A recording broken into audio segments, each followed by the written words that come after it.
My name is Greg Parsons, the curator here at the Camp Landing Museum.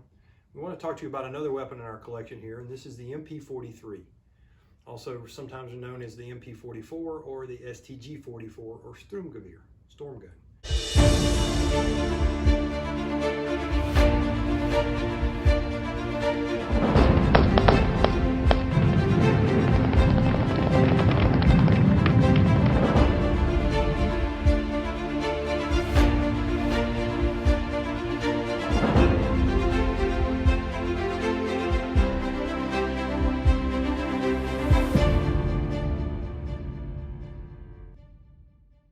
Actually, the story on this goes back to the late 1920s, early 1930s. So Germany had the standard Mauser rifle, later on the K98 version, the carbine shorter version of that. But it was chambered as 7.92 by 57, or what is commonly referred to as 8mm Mauser. Well, the Russians felt that outside of a machine gun, that round was a little too powerful. So they start playing around with what they refer to as an intermediate round.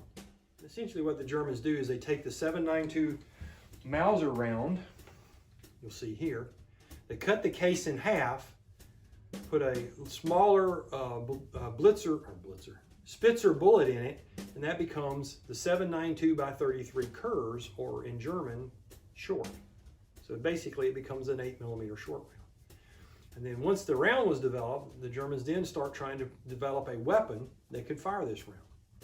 Now, as things go in Germany, a lot of the stuff got set aside for a while because they had other turmoil going on.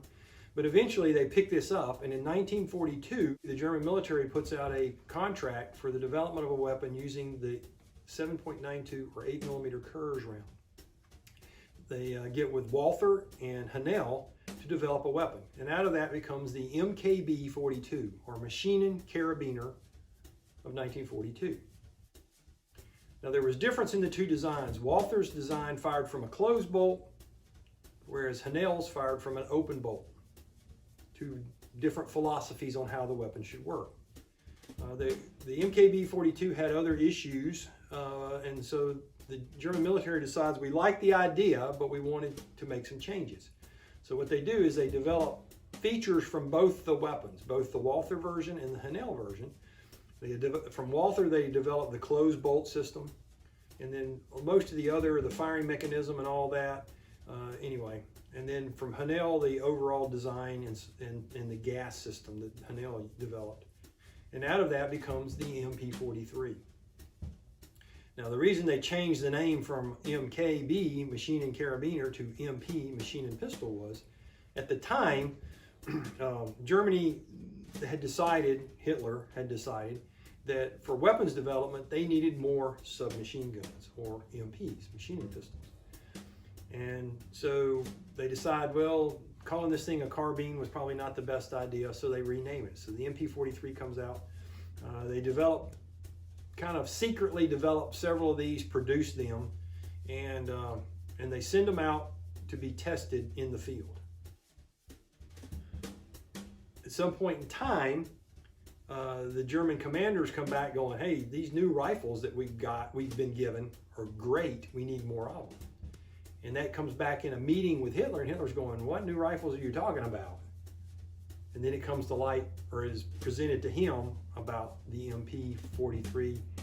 At that point, we're into 44. It gets renamed. They make a few more design changes, and it becomes the MP44.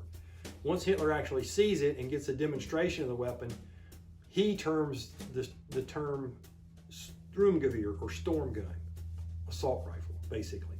And that's where the STG44 comes from, the final name change.